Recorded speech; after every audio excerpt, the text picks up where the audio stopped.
Good morning students. In today's video we are going to discuss the rest of the data types जो कि हमने last video में discuss नहीं किया था. But before diving into this video I would like to request you कि data types के previous जितने भी वीडियोस हैं आप पहले उनको देख लीजिए, देन आप इस वीडियो में मूव ऑन करिएगा.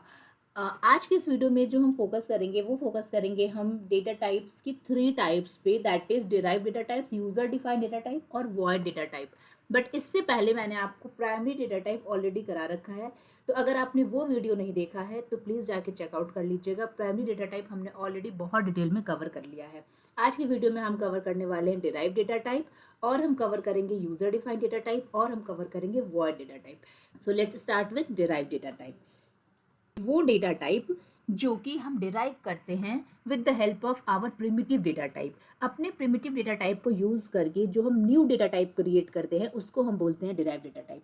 ये जो डिराइव डेटा टाइप है ये हमें कुछ एडिशनल फंक्शनलिटी भी प्रोवाइड करते हैं, क्योंकि हमने इसको प्रीवियसली जो हमारे बेसिक डेटा टाइप्स थे उनको यूज़ करके क्रिएट किया है, तो इसलिए इनमें हमें एडिशनल फंक्शनलिटी मिलती है. The data type that are derived from the primitive or built-in data types are referred to as derived data type. They are generally the data types that are created from the primitive data types. अब अगर आपको ये confusing statement लग रहा है कि primitive data type क्या है, बिल्ट इन डेटा टाइप क्या है, तो बोथ आर सेम. हम प्रिमिटिव डेटा टाइप को बिल्ट इन डेटा टाइप भी बोलते हैं और बेसिक डेटा टाइप भी बोलते हैं.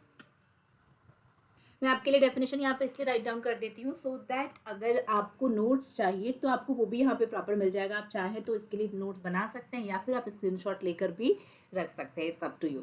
नाउ अब बात करते हैं टाइप्स की. डिराइव्ड डेटा टाइप कितने टाइप्स के होते हैं, तो देखिए सबसे पहला जो टाइप होता है डिराइव्ड डेटा टाइप का वो होता है फंक्शन.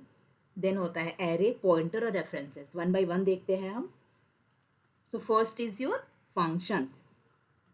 अब फंक्शंस क्या होते हैं? अब देखो यहाँ पे क्या है कि लेट्स सपोज मेरे पास 2 नंबर है और मुझे उन दोनों नंबर में से जो मैक्सिमम नंबर है वो फाइंड आउट करना है, या फिर 2 नंबर में से मुझे ग्रेटर नंबर फाइंड आउट करना है. ठीक है, तो इस केस में मैं क्या करूँगी, सबसे पहले मैं लिखूँगी 2 number. Let's suppose int a b, और फिर ए में अगर वैल्यू है 10 और बी में वैल्यू है 20, और मुझे इन दोनों में से फाइंड आउट करना है कि कौन सा नंबर ग्रेटर है. तो मैं यहाँ पर लिखूंगी इफ़. अब ये इफ़ एल्स अगर आपके समझ में नहीं आए तो कोई बात नहीं, परेशान मत होइएगा, ये हम आगे देख रहे होंगे. अभी के लिए मैं आपको थोड़ा सा बता दूंगी. इफ़ के अंदर मैं स्टेटमेंट लिखती हूँ if a is greater than b. अगर ए की वैल्यू बी से बड़ी है, ग्रेटर दैन का सिंबल तो आपने जो मैथ्स में पढ़ा है वही सिंबल यहाँ पे भी है. देन मैसेज क्या डिस्प्ले करना है, ए इज़ ग्रेटर, या फिर हम यहाँ पे इन जनरल स्टेटमेंट लिख देते हैं फर्स्ट नंबर इज ग्रेटर. ठीक है, अगर ऐसा नहीं है तो फिर क्या होगा, तो वो वाला स्टेटमेंट हम लिखेंगे एल्स पार्ट में. Else second number is greater. ठीक है, तो यहाँ पे हमने क्या किया, 2 नंबर में से कौन सा नंबर बड़ा है ये चेक करने के लिए मैंने ये 4 लाइन का कोड लिखा है. इसको सेव करके रन करते हैं. तो यहाँ पे तो आपको पता है कि 20 बड़ा है, it mean second number is greater. तो मैसेज में क्या आ जाएगा आपके पास, second number is greater. Done. अब अगर मेरे पास 2 और नंबर हो, let's suppose c is equals to 30, d is equals to 5. अब मुझे इन 2 नंबर में कंपैरिजन करना है और पता करना है कि कौन सा नंबर बड़ा है. तो फिर मैं क्या करूँगी, यही लाइन ऑफ कोड दोबारा लिखूँगी यहाँ पे, और इस बार किसके लिए लिखूँगी, C और D के लिए. ठीक है, तो इस केस में क्या होगा, फर्स्ट नंबर इज ग्रेटर, क्योंकि हमारा C बड़ा है. रन करके देखते हैं, फर्स्ट नंबर इज ग्रेटर. तो सेम कोड को हमने 2 बार लिखा है. इससे क्या हुआ है, number of lines of code हमारा इंक्रीज हो गया है. इसके लिए हम क्या कर सकते थे, एक फंक्शन का यूज कर सकते थे. ये पीस ऑफ कोड जो कि हमने डिफाइन किया है कि स्पेसिफिक टास्क को परफॉर्म करने के लिए हम उसे एक ब्लॉक में रख देंगे और फिर हम इसको मल्टीपल टाइम यूज़ करेंगे. इसी को हम बोलते हैं फंक्शन. फॉर एग्जांपल मैं अभी के लिए इसको यहाँ से रिमूव कर देती हूँ. ये पीस ऑफ कोड को मैं यहाँ से कर लेती हूँ कट, और यहाँ पे मैं एक फंक्शन बनाती हूँ वॉइड, अब ये वॉइड क्या है, ये वॉइड डेटा टाइप में देखेंगे मैक्स, और इसके अंदर बहुत डिटेल में आपको देखने की बिल्कुल भी ज़रूरत नहीं है, बस पर्पस समझ लो। इन सारे टॉपिक्स को हम डिटेल में आगे पढ़ेंगे, ठीक है। तो यहाँ पे मैंने x लिख दिया और यहाँ पे y लिख दिया। अब यहाँ जहाँ हमने पहले कोड लिखा था, यहाँ पे मैं इस मैक्स फंक्शन को कॉल कर लूँगी, इसको हम बोलते हैं कॉलिंग ऑफ फंक्शन, जिसमें मैं पास कर दूँगी a और b को। उसके बाद फिर से मैं मैक्स को कॉल कर लूँगी और उसमें पास कर दूँगी c और d को, ठीक है। तो एक बार मैक्स के लिए में वैल्यू पास होगी यहाँ से 10 और 20, यहाँ जाके ये रिसीव होगा x और y में, x को मिलेगा 10 और y को मिलेगा 20। हम x और y में कंपैरिजन करेंगे, जो भी रिजल्ट आएगा वो प्रिंट हो जाएगा। उसके बाद फिर से मैक्स फंक्शन कॉल होगा c और d के लिए, जिसमें 30 और 5 वैल्यू पास होगा, वापस जाएगा, x में रिसीव होगा 30 और y में रिसीव होगा 5। हम कंपैरिजन करेंगे और मैसेज को प्रिंट कर लेंगे। तो हमने यहाँ पे जो 4 लाइन ऑफ कोड 2 टाइम्स लिखा था, हमें वो लिखने की नीड नहीं थी, हमने क्या किया, लाइन ऑफ कोड अपना कम कर लिया। ऐसे ही अगर मल्टीपल टाइम मुझे मैक्स फंक्शन की ज़रूरत होती या फिर दो नंबर के बीच में कंपैरिजन करने की ज़रूरत होती तो हम क्या करेंगे, बस मैक्स फंक्शन को बार बार कॉल कर लेंगे, इसीलिए हम इसको बोलते हैं फंक्शन, ठीक है। रन करके देखते हैं, ठीक है। तो प्रैक्टिकली आपको समझ में आ गया फंक्शन क्या है। अब हम इसको थ्योरेटिकली देख लेते हैं। A function is a block of code or program segment that is defined to perform a specific well-defined task. ये समझ में आ गया आपको, एक ब्लॉक ऑफ कोड और प्रोग्राम सेगमेंट जिसको कि हम डिज़ाइन करते हैं एक स्पेसिफिक टास्क को परफॉर्म करने के लिए, उसी को हम क्या बोलते हैं, फंक्शन बोलते हैं।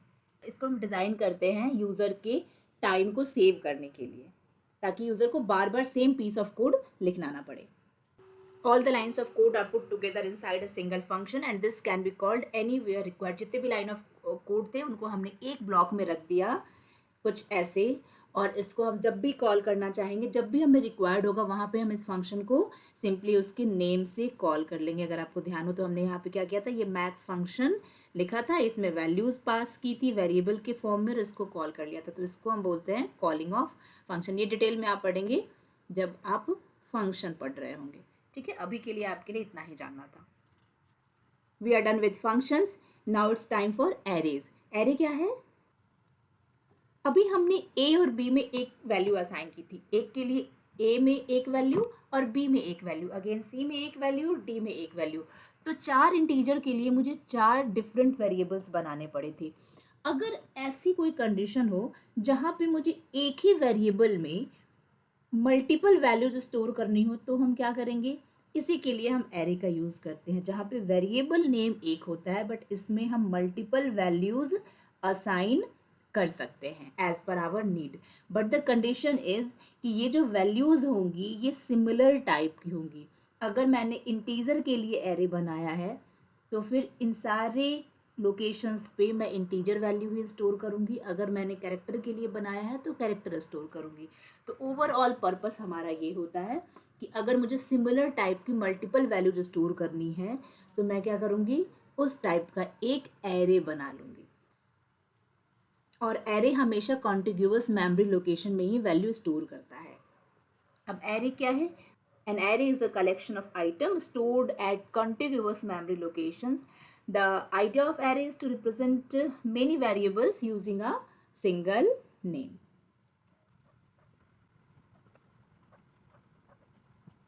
ठीक है, इसको भी प्रोग्राम की हेल्प से देख लेते हैं। मैं यहाँ पे देखो मैंने 4 वेरिएबल बनाए थे, ठीक है। अब मैं क्या करूँगी, एक एरे बनाऊँगी। ये एरे किस टाइप का होगा, इंटीजर टाइप का होगा, और इसमें मुझे अगर 4 वैल्यू स्टोर करनी है तो मैं ऐसे यहाँ पे सबस्क्रिप्ट में मेंशन करूँगी 4, और इन अ कर्ली ब्रेसेस में 4 वैल्यूज़ जो मुझे यहाँ पे रखनी है ऑफ सिमिलर काइंड रख दूँगी। एंड देन अगर मुझे इन वैल्यूज़ को डिस्प्ले करना है तो ए बी सी डी की वैल्यू मैं कैसे डिस्प्ले करती थी, ए बी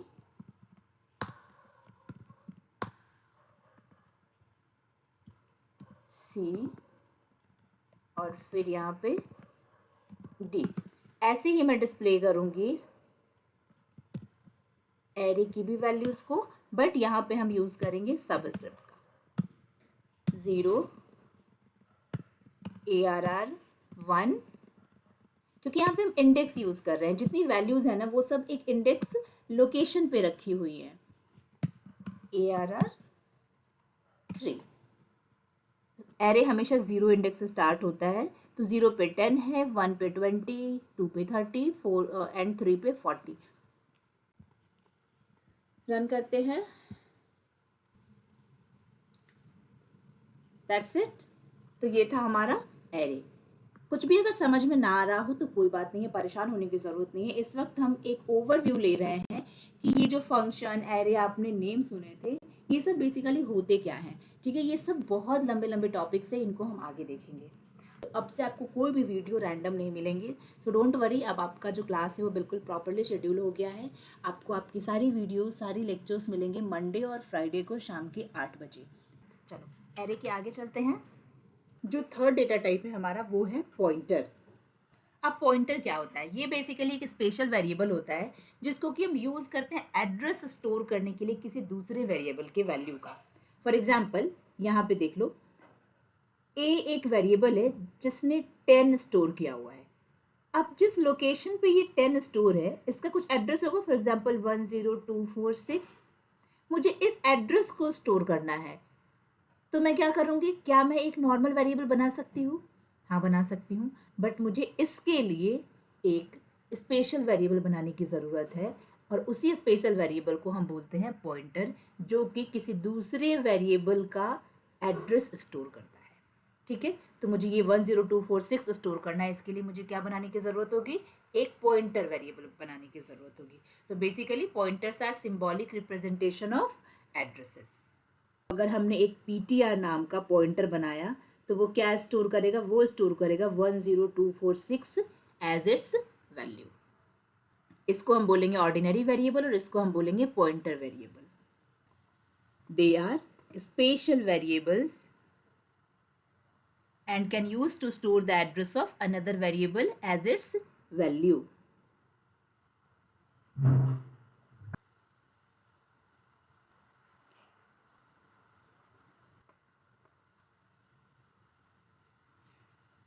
ठीक है, इसको भी एक एग्जांपल से देख लेते हैं। तो रिमूव करते हैं।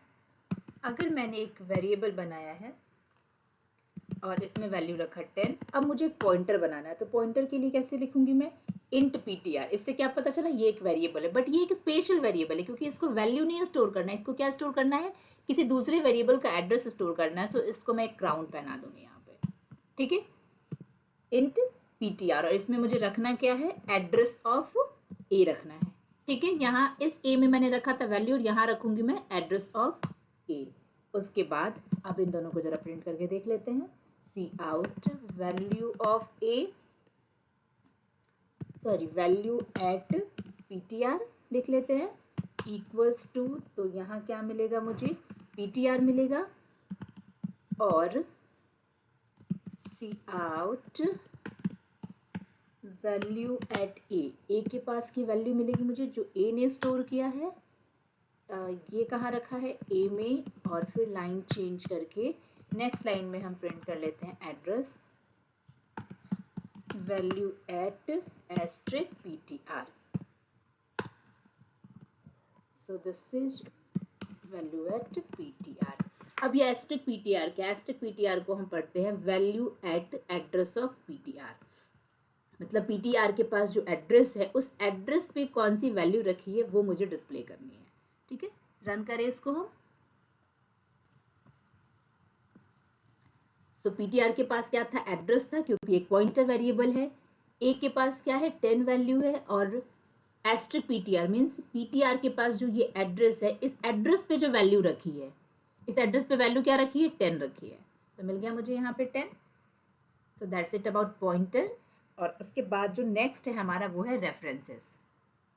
ए वेरिएबल में 10 रखा, अब मुझे इसी मेमोरी लोकेशन का एक दूसरा नाम रखना है। लेट सपोज मैं इसका नेम बी रखना चाहती हूँ, मैं सी रखना चाहती हूँ, तो मैं कैसे कर सकती हूँ? इसी के लिए हम रेफरेंस का यूज़ करते हैं। फॉर एग्जाम्पल, इसको हम एक और एग्जाम्पल से समझ सकते हैं। ये ए क्या है? ये ए एक गुड नेम है किसी पर्सन का। फॉर एग्जाम्पल के लिए आप देख लो, ये है महेंद्र सिंह धोनी। ठीक है, अब इनको लोग माही के नाम से भी तो जानते हैं, तो ये रहा वो माही। मीन्स एक ही मेमोरी लोकेशन का जो हम दूसरा नेम क्रिएट करते हैं या फिर जो हम उसका अलियास क्रिएट करते हैं उसको हम बोलते हैं reference. When a variable is declared as reference, it becomes an alternative name for an existing variable. तो किसी एक वेरिएबल को जो हम ऑल्टरनेट नेम से भी कॉल करते हैं उस ऑल्टरनेट नेम को हम उसका रेफरेंस बोल सकते हैं. जैसे किसी किसी पर्सन का नाम होता है राम भरोसे, है ना, ऐसा बहुत नाम मूवीज में आपने सुना होगा, और उसका निकनेम क्या होता है या ऑल्टरनेट नाम क्या होता है, रामू. ठीक है ना, तो ये बिल्कुल इसी टाइप का सिनेरियो है. अब कैसे पता चलेगा आपको कि ये वेरिएबल एक रेफरेंस वेरिएबल है? तो उस वेरिएबल के नेम से पहले हम एक एड्रेस ऑफ ऑपरेटर यूज करते हैं. एड्रेस ऑफ या $% बोलते हैं इसको इन द डिक्लेरेशन. जब हम वेरिएबल डिक्लेयर करेंगे उस समय उस वेरिएबल के नेम में क्या मेंशन कर देंगे, $, जिससे आपको पता चलेगा कि ये एक रेफरेंस वेरिएबल है. एग्जाम्पल से देख लेते हैं इसको. चलो इसको कर देते हैं x. तो ये एक नॉर्मल वेरिएबल है. उसके बाद एक मैंने बनाया रेफरेंस वेरिएबल.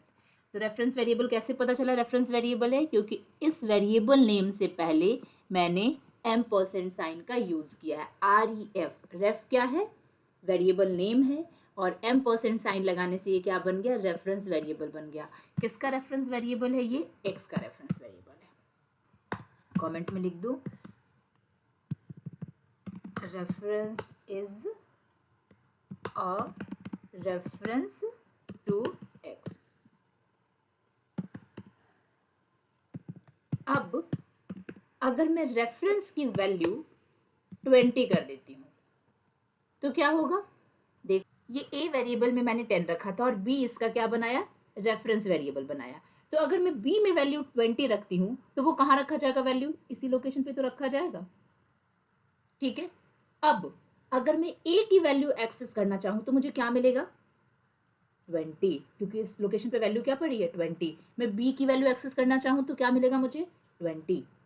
तो रेफरेंस वेरिएबल के केस में अगर हम किसी एक वेरिएबल के थ्रू वैल्यू अपडेट करते हैं तो वैल्यू उस मेमोरी लोकेशन पे अपडेट हो जाती है, और सारे रेफरेंस वेरिएबल से जब हम एक्सेस करेंगे वैल्यू को तो अपडेटेड वैल्यू ही मिलेगी. और x की वैल्यू को 30 कर दिया. अब मैं यहाँ पे डिस्प्ले करती हूँ x की वैल्यू, या फिर यहाँ पे रेफरेंस को डिस्प्ले कर लेते हैं. Reference is equals to reference, और एक बार ये वैल्यू मैं यहाँ भी कॉपी पेस्ट करती हूँ और यहाँ पे x की वैल्यू को प्रिंट करके देखते हैं कि x में क्या वैल्यू है. ठीक है. तो सबसे पहले x में वैल्यू 10 थी, फिर मैंने उसका एक रेफरेंस वेरिएबल बनाया, उसमें वैल्यू 20 रख दी. तो यहाँ मुझे कौन सी वैल्यू मिलनी चाहिए, x की वैल्यू 20 हो गई अपडेटेड. फिर से मैंने x में 30 कर दिया. तो अगर अब मैं रेफरेंस के थ्रू एक्सेस करूँगी तो मुझे क्या वैल्यू मिलेगी, न्यू वैल्यू 30. हमने देख लिया, एरे हमने देख लिया, पॉइंटर्स देख लिए, रेफरेंसेस देख लिए. Next is your user defined data type. अब यूजर डिफाइंड डेटा टाइप में हमारे पास होता है class, structure, union, enumeration and type def या फिर यूजिंग. तो वन बाय वन इसको भी देख लेते हैं. अब यूजर डिफाइंड डेटा टाइप होता क्या है? User defined data type basically वो डेटा टाइप होता है जिसको कि यूजर खुद से डिफाइन करता है. The data type that are defined by user itself is known as user defined data types. इससे प्रोग्रामर के पास एक फ्लेक्सिबिलिटी आ जाती है कि वो अपने अकॉर्डिंग कुछ न्यू डेटा टाइप जो कि उसके लिए उसकी नीड को सूट करता है वो डिज़ाइन कर सकता है. So user defined data types are those data types that are defined by the user himself. In C++, these data types allows programmer to extend the basic data types provided and create new types that are more suited to their specific needs. Okay, ये 5 types के होते हैं. First है इसमें class.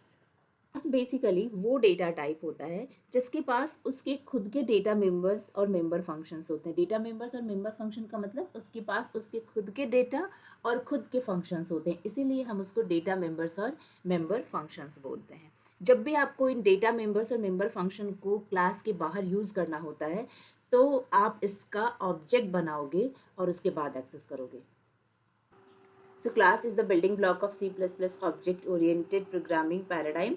It holds its own data members and member functions. ये मैंने आपको पहले भी बता दिया किसके पास खुद के डेटा मेंबर्स और मेंबर फंक्शंस होंगे which can be accessed and used by creating an instance of that class. मतलब ऑब्जेक्ट जब हम क्लास का बनाते हैं उसके थ्रू हम इस क्लास का डेटा मेंबर और मेंबर फंक्शन एक्सेस कर पाएंगे। Class is like a blueprint for an object. Class बनाते हैं हम, क्लास हमेशा मेन से पहले बनाया जाता है। तो एक क्लास बनाया मैंने HUB नेम से, and then this is access specifier, ये सब हम सीखेंगे बाद में। इसको मैंने पब्लिक इसलिए बनाया है सो दैट इसके अंदर जो भी मैं मेंबर फंक्शंस या डेटा मेंबर्स लिखूंगी वो मैं क्लास के बाहर भी यूज़ कर सकूँ। तो ये बनाया मैंने एक डेटा मेंबर और एक फंक्शन वर्ड प्रिंट। ये प्रिंट फंक्शन में मुझे नेम को प्रिंट करना है। That's it. अब मेन में आते हैं, इस क्लास का ऑब्जेक्ट बनाएंगे। Class HUB and then object name. ये रहा मेरा, ये है मेरा क्लास नेम और ये है एक वैलिड आइडेंटिफायर जिसकी हेल्प से हम एक ऑब्जेक्ट क्रिएट करेंगे। तो यहाँ पे आप कुछ भी लिख सकते हो, ABCD XYZ कुछ भी, और इसी ऑब्जेक्ट की हेल्प से मैं ये नेम एक्सेस करूँगी। तो अभी मुझे इस नेम में एक वैल्यू देनी है, तो ये मैंने वैल्यू दे दी और OBJ डॉट प्रिंट फंक्शन मुझे कॉल करना है। ठीक है, यहाँ पे मैंने क्या किया, डेटा मेंबर एक्सेस किया और यहाँ मैंने क्या किया, मेंबर फंक्शन एक्सेस किया। रन करते हैं। सो दिस इज योर हगर बग। हमने यहाँ पे प्रिंट मेथड कॉल कर लिया था। अब याद करो, मैंने आपको बताया था कि यूज़र डिफाइंड डेटा टाइप वो डेटा टाइप होते हैं जिनमें कि प्रोग्रामर के पास इतनी फ्लेक्सिबिलिटी होती है कि वो बेसिक डेटा टाइप को कलेक्ट करके अपना एक न्यू डेटा टाइप क्रिएट कर सके। तो हमने यहाँ पे HUB क्या बनाया, क्लास बनाया। क्लास क्या है, एक यूज़र डिफाइंड डेटा टाइप है। और इस क्लास को बनाते समय हमने किसके कलेक्शन को यूज़ किया, बेसिक डेटा टाइप का। स्ट्रिंग एक बेसिक डेटा टाइप है C++ में। ठीक है, यहाँ पे मैं इंटीजर, कैरेक्टर और भी बहुत सारे जो भी मुझे चाहिए थे वो मैं सब यहाँ पे बना सकती थी। इवन मैं यहाँ पे एरेज भी बना सकती हूँ। ठीक है, सेकंड इज स्ट्रक्चर। तो यहाँ पे भी आप डिफरेंट टाइप के आइटम्स को ग्रुप करके अपने अकॉर्डिंग आप एक न्यू डेटा टाइप क्रिएट कर सकते हो। जैसे सपोज ये एक स्ट्रक्चर है, इसमें आपने मल्टीपल डिफरेंट टाइप के डेटा आइटम्स कलेक्ट कर लिए। ये बन गया आपका स्ट्रक्चर और ये रहे दूसरे data type.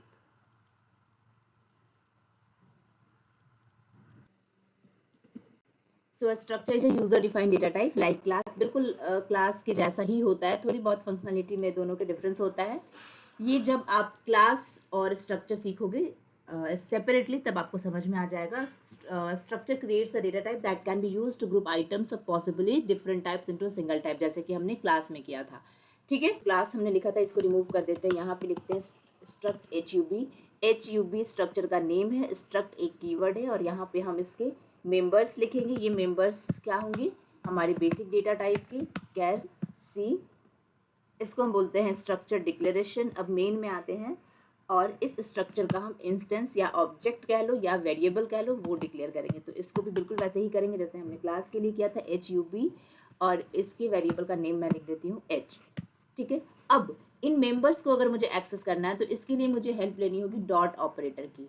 Variable name dot operator then member name. तो इस तरीके से मैं एक्सेस कर सकूंगी इनके स्ट्रक्चर के वेरिएबल्स को। H.I, H is variable name, I is structure member और डॉट ऑपरेटर। तो जब भी आपको स्ट्रक्चर के किसी भी मेंबर को एक्सेस करना है तो आपको डॉट ऑपरेटर की हेल्प से करना होगा। इसी तरीके से डॉट ऑपरेटर के लेफ्ट हैंड साइड आप लिखेंगे स्ट्रक्चर वेरिएबल नेम और डॉट ऑपरेटर के राइट हैंड साइड आप लिखोगे स्ट्रक्चर मेंबर, और इस तरीके से एक, दो या मल्टीपल जितने भी स्ट्रक्चर मेंबर्स हैं उनको हम एक्सेस कर सकते हैं। तो I किस टाइप का था, इंटीजर टाइप का था, तो इसमें मैंने एक इंटीजर वेरिएबल रख दी, इंटीजर वैल्यू रख दी।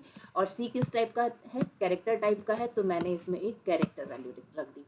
H.C को एक्सेस करने के लिए H.I आई को एक्सेस करने के लिए।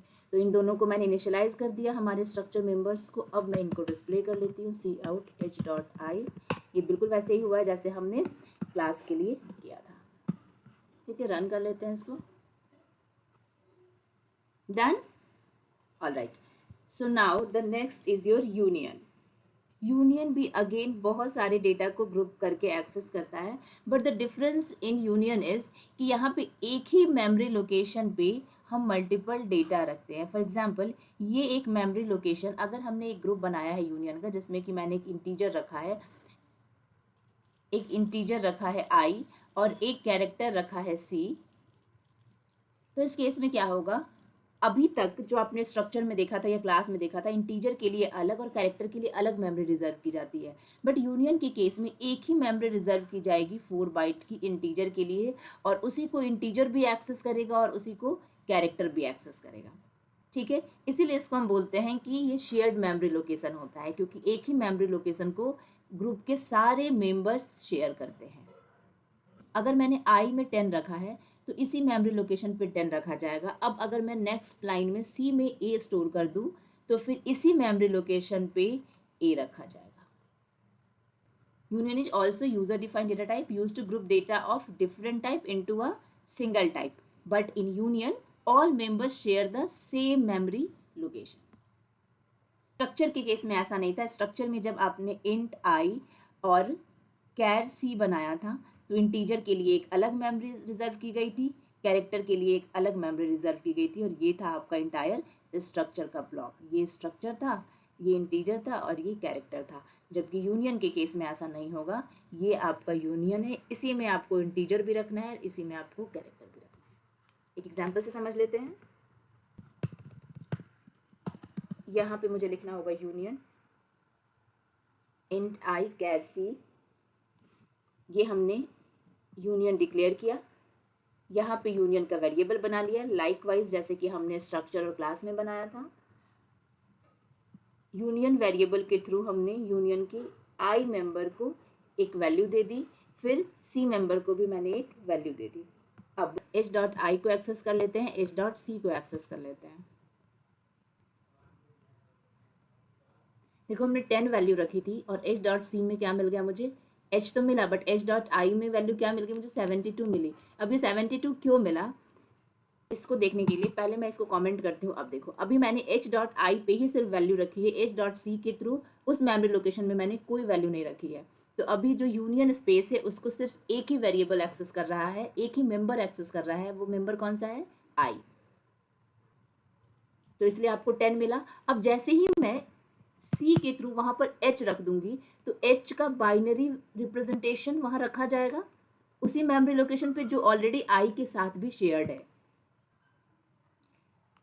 ठीक है, तो लास्ट वैल्यू मैंने एच रखी थी तो मुझे एच तो बिल्कुल सही मिल गया, लेकिन जब मैं आई लेने गई तो आई मुझे अप्रोप्रिएट नहीं मिला। The reason behind this is कि उसी मेमोरी लोकेशन पे कुछ न्यू बाइनरी डिजिट्स भी आकर ऐड हो गई थी, और मुझे वो बाइनरी डिजिट्स जब मैंने टोटल करके वहां से गेट किया तो वो बाइनरी डिजिट 72 का बाइनरी था। एग्जाम्पल के लिए इसको हम ऐसे देख लेते हैं कि ये यूनियन स्पेस था, 4 बाइट के लिए रिजर्व किया गया, 1 2 3 4 बाइट के लिए। यहाँ पे सबसे पहले मैंने 10 रखा, तो 10 का मतलब होता है इस तरफ से 10 रखा जाएगा 8 बिट में, 1 2 3 4 5 6 7 8। 10 का बाइनरी क्या होगा, 8 4 2 1 1 1 1 0 1 0 और बाकी सब 0 0 0 1 0 1 0 0 0 0 एंड सो ऑन 0। ऐसा ही होगा 10 का बाइनरी। तो ये मेमोरी लोकेशन पे अभी H dot I means I के लिए मैंने वैल्यू रख दी। अब जब मैं एच के लिए रखूंगी तो इस वक्त अगर मैं गेट करूं आई की वैल्यू तो मुझे 10 ही मिलेगी, क्योंकि यहाँ पे इस स्पेस को किसी और ने शेयर नहीं किया है। लेकिन जब मैं ये एच की वैल्यू यहाँ रखूंगी तो वो एच की वैल्यू कहाँ रखी जाएगी, इसी स्पेस में तो रखी जाएगी।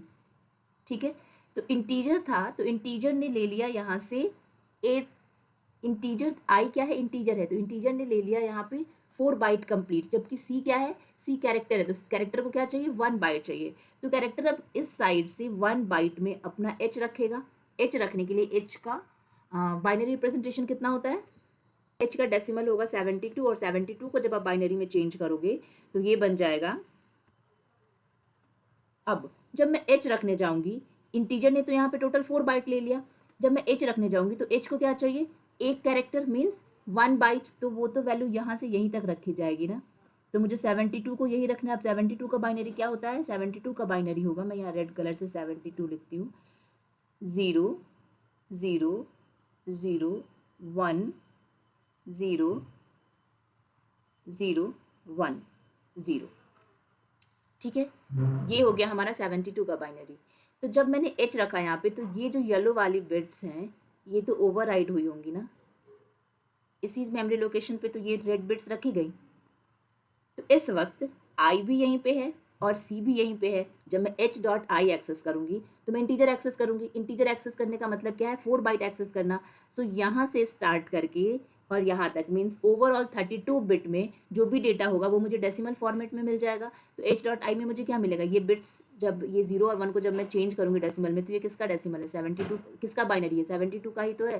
तो यहाँ से मुझे क्या मिल जाएगा, 72 मिल जाएगा। और जब मुझे सी एक्सेस करना है तो सी का मतलब क्या हो गया, कैरेक्टर, कैरेक्टर का मतलब हो गया एक सिंगल बाइट, सिंगल बाइट का मतलब हो गया इस लोकेशन से इस पॉइंट से इस पॉइंट तक 8 बिट में जो डेटा है उसका कैरेक्टर रिप्रेजेंटेशन। तो 8 बिट में यहाँ पे 72 रखा हुआ है और 72 का कैरेक्टर रिप्रेजेंटेशन होगा एच, दैट्स वाई मुझे ये 72 और एच मिला है। जबकि मैंने रखा क्या था, आई में मैंने रखा था 10 और सी में मैंने रखा था एच। आई होप आपको अब ये शेयर्ड मेमोरी लोकेशन का कॉन्सेप्ट समझ में आ गया होगा। नेक्स्ट है हमारा इनुमरेशन। इनुमरेशन भी एक यूजर डिफाइंड डेटा टाइप ही है, जिसमें ना हम इंटीग्रल कांस्टेंट को कुछ नेम असाइन कर देते हैं, जिससे हमारे प्रोग्राम में प्रोग्राम का जो मेंटेनेंस है ना वो थोड़ा इजी हो जाता है और प्रोग्राम ज़्यादा रीडेबल हो जाता है। सो इनुमरेशन इज व्हाट, इनुमरेशन जिसको कि हम इनम भी बोलते हैं, enumeration is a user defined data type in C++ mainly used to assign names to integral constant। ठीक है, जिसकी वजह से आपका जो प्रोग्राम है वो easy to read and maintain हो जाता है। अब लेट्स सपोज हमारे पास कुछ वैल्यूज़ हैं, एग्जाम्पल के लिए हम इसको देख लेते हैं, मंडे ट्यूसडे वेंसडे, ये जो हमारे वीक डेज है ना अप टू संडे। अब हमें प्रोग्राम में इसको कहीं भी यूज़ करना है तो मैं क्या करूँगी, इसका एक कलेक्शन बना लूँगी और वो कलेक्शन किस टाइप का होगा, इनम टाइप का होगा। तो मैंने एक कलेक्शन बना लिया वीक, और ये वीक कैसा है, इनम है। ठीक है, उस कलेक्शन में मैंने ये वैल्यूज़ रख दी। अब मैं इस इनम का एक वेरिएबल बनाऊंगी और उस वेरिएबल में एज पर द नीड मैं इन वैल्यूज़ को असाइन करके उसको यूज़ कर लूँगी। इनम के केस में इस बात को हमें ध्यान में रखना होगा कि जितनी वैल्यूज़ मैंने असाइन की है यहाँ पे, सिर्फ उतनी ही वैल्यूज़ मैं इस इनम वेरिएबल के थ्रू एक्सेस कर सकती हूँ। इसके अपार्ट मैं कोई भी वैल्यू एक्सेस नहीं कर सकती हूँ। अब यहाँ पे देखना, मैंने एक इनम बनाया है वीक नेम से और इसमें मैंने वीक डेज रखे हैं। अब इस इनम का मैंने वेरिएबल बना लिया डे नेम से, उस डे को मैंने मंडे असाइन किया और डे में प्रिंट कर रही हूँ। फिर उस डे में मैंने वेंसडे असाइन किया और डे में प्रिंट कर रही हूँ। तो जब भी आप इस तरीके से एक्सेस करोगे तो आपके पास इस डे के लिए एक सेट ऑफ वैल्यूज़ हैं। आप इसी सेट ऑफ वैल्यूज़ में डे को वैल्यूज़ दे सकते हो और वहाँ से वैल्यू गेट कर सकते हो। तो देते समय तो आपको इन्हीं सेट ऑफ वैल्यूज़ में से वैल्यू देनी है, बट जब आप इनमें से वैल्यू को एक्सेस करोगे तो आप देखो क्या आपको डिफरेंस नजर आएगा। यहाँ पे डे में आपने मंडे असाइन किया था फर्स्ट टाइम और डे में आपने वेंसडे असाइन किया था सेकंड टाइम, और जब आप इसको प्रिंट करोगे तो आपको 0 और 2 मिल रहा है, क्योंकि ये जो वैल्यू रखी गई है ना, ये जब आप डिस्प्ले करोगे तो इसका इंटीग्रल रिप्रेजेंटेशन डिस्प्ले होगा। वो इंटीग्रल रिप्रेजेंटेशन इनका इंडेक्स होगा। फॉर एग्जाम्पल मंडे क्या था, 0 इंडेक्स पे था, ट्यूसडे 1 पे और वेंसडे 2 पे। दैट्स वाई आपने मंडे रख के जब डे डिस्प्ले किया और वेंसडे रख के जब डे डिस्प्ले किया तो ये 0 और 2 डिस्प्ले हुआ है। ठीक है, इन सबको हम इनके सेपरेट टॉपिक में डिटेल में समझेंगे। तो अभी अगर आपको समझ में नहीं आ रहा होगा ना तो डोंट वरी, परेशान मत होना। नेक्स्ट है आपका टाइप डेफ एंड यूजिंग। ये दोनों ऑलमोस्ट सेम ही काम करता है। बेसिकली ये क्या है ना कि ये कोई नया डेटा टाइप नहीं क्रिएट करते हैं। जो प्रीवियसली क्रिएटेड डेटा टाइप है आपके पास उसको ये एक नया नाम दे सकते हैं। ठीक है, फॉर एग्जाम्पल अभी आपके पास फ्लोट है एक डेटा टाइप, आप चाहते हो उस फ्लोट को मैं एफ लिख दूँ तो उसके लिए आप टाइप डेफ का यूज़ कर सकते हो। अभी आपके पास इंट है, आप चाहते हो आप इंट को इंटीजर लिख दो तो वो आप काम यहाँ पे कर सकते हो। So type def and using are basically keywords that is used to define explicitly new data types names by using the keyword type def and using। Type def और यूजिंग दोनों का बस सिंटेक्स डिफरेंट होता है, ये मैं अभी आपको दिखा दूंगी। अच्छा, एक और चीज़ यहाँ पे है कि जो भी मैंने आपको पहले भी बताया कि इससे आप कोई नया डेटा टाइप नहीं क्रिएट कर सकते हैं, बस ये पुराने डेटा टाइप को एक नया नाम दे सकते हैं। ठीक, टाइप डेफ दिखाती हूँ यूज़ करके कैसे हम यूज़ कर सकते हैं। जैसे मैं लिखूँगी टाइप डेफ फ्लोट एफ। इसका मतलब क्या है? इसका मतलब ये है कि फ्लोट को मैंने एक नया नेम डिफाइन कर दिया एफ, या नया टाइप डिफाइन कर दिया एफ। ठीक है, so using type def to define a new name for existing type. तो हमारे पास एग्जिस्टिंग टाइप क्या था? फ्लोट था, उसको हमने एक नया नाम दे दिया एफ टाइप डेफ यूज करके। हम ऐसे भी कर सकते हो। दूसरा क्या कर सकते हैं हम? दूसरा हम इस केस में यूजिंग कीवर्ड का भी यूज कर सकते हैं। Using integer I am sorry इन। तो दोनों का क्या था? सिंटेक्स अलग था। यूजिंग के साथ मैंने क्या किया? इक्वल्स टू मतलब असाइनमेंट ऑपरेटर यूज किया है, जिसमें इंट को मैंने असाइन कर दिया integer. Using to define a new name for existing type. तो एग्जिस्टिंग टाइप हमारे पास क्या था? इंट था, और उसको यूज करके हमने एक नया टाइप डिफाइन कर लिया, दैट इज इंटीजर। अब देखो मैं इसको कैसे यूज करती हूँ यहाँ पे। तो ये जो हमारा पहले से लिखा हुआ कोड है, इसको कर दिया मैंने डिलीट। और यहाँ पे एफ क्या है? हमारा फ्लोट टाइप का डेटा टाइप है। इसको लिखा मैंने x is equals to 3.14 F, और यहाँ पे इंटीजर में मैंने क्या दिया? y is equals to 10। अब कंफ्यूज नहीं होना है आपको। f मीन्स फ्लोट जो हमने यहाँ डिफाइन कर दिया है, और इंटीजर मीन्स इंट जो कि मैंने यहाँ डिफाइन कर दिया है। अब इससे मैं इन डेटा को यहाँ पे मैंने वैल्यू असाइन कर दिया। अब मैं इसको डिस्प्ले करके देख लेती हूँ। तो लिखते हैं हम फ्लोट इज इक्वल्स टू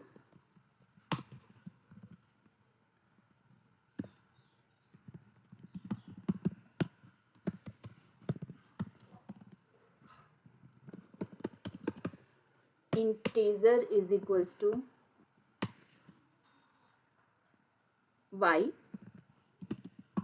ठीक है, all right, so save it and run it. So that's it. Float is equals to 3.14 and integer is equals to 10. I hope now you have no doubt between type def and using both are same. Now move to next data type, that is your void data type. अब void data type क्या होता है? Basically void का मतलब होता है absence of value।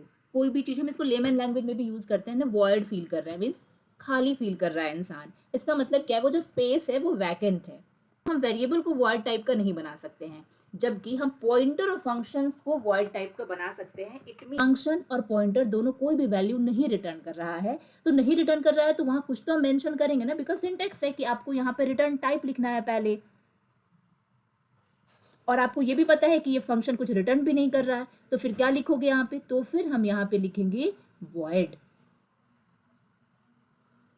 तो इसकी जगह पे क्या लिख देंगे? हम void लिखेंगे। और सेम एज इट इज हम पॉइंटर के भी केस में करते हैं कि जब हमें पता है कि हम जो पॉइंटर बना रहे हैं वो पॉइंटर अभी मुझे नहीं पता कि इसमें किस टाइप की वैल्यू असाइन होगी, मीन्स हम जो एड्रेस रखने जा रहे हैं वो एड्रेस किसका होगा? इंटीजर का होगा, कैरेक्टर का होगा, फ्लोट का होगा। तो उसको हम एट दैट टाइम इस पॉइंटर को हम वॉइड डिफाइन कर सकते हैं। तो सिर्फ यही दो जगह ऐसी है जहां पे हम वॉइड यूज करते हैं। इस बात का बहुत ध्यान रखना है, हम वॉइड ए नहीं लिख सकते।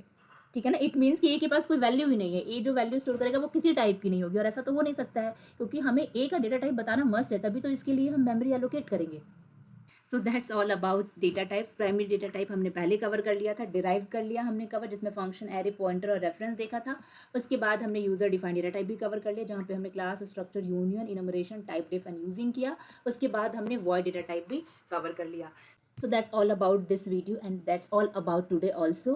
I hope आपको समझ में आया होगा. If there is any doubt, any confusion regarding anything, you can write me in the comment section below. मैं वहाँ पे आपको आंसर कर दूंगी. Don't forget to hit the like button, subscribe to the channel, and जो साथ में bell notification है, you have to click on all notifications so that whenever I upload any video, you will get notified. So I'm signing off right now. See you soon in my next tutorial. Till then, keep learning and keep growing.